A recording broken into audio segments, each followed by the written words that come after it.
Hello, and welcome to San Lando Sound Waves. I'm John Morris, and this is week 25, day 122. Today our reading is 2 Samuel 7, 1 through 17.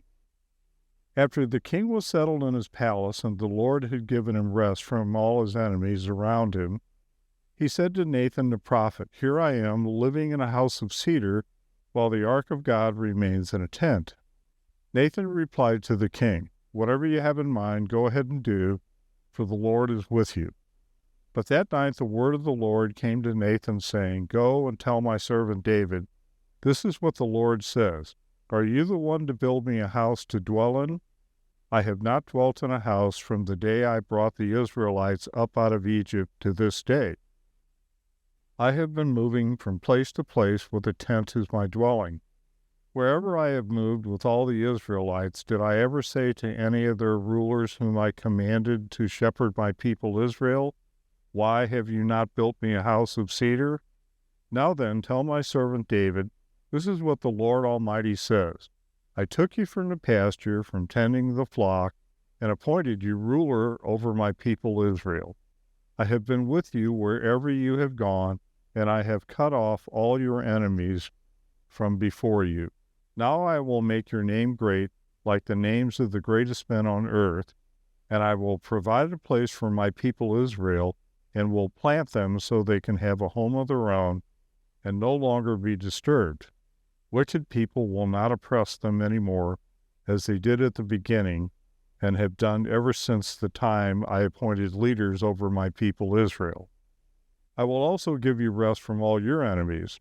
The Lord declares to you that the Lord himself will establish the house for you. When your days are over and you rest with your ancestors, I will raise up your offspring to succeed you, your own flesh and blood, and I will establish his kingdom. He is the one who will build a house for my name, and I will establish the throne of this kingdom forever. I will be his father, and he will be my son. When he does wrong, I will punish him with a rod wielded by men, with floggings inflicted by human hand. But my love will never be taken away from them, as I took it away from Saul, who I removed from before you. Your house and your kingdom will endure forever before me. Your throne will be established forever." Nathan reported to David all the words of this entire revelation. Now, let's consider our 7 arrows. Number 1, what does this passage say? 2, what did this passage mean to its original audience? 3, what does this passage tell us about God? And what does this passage tell us about people? 5, what does this passage demand of me? And 6, what does this passage change the way I relate to people? And 7, what does this passage prompt me to pray for God?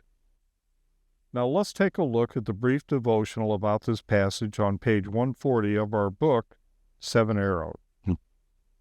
God made another covenant with his people, this time declaring his promises to David.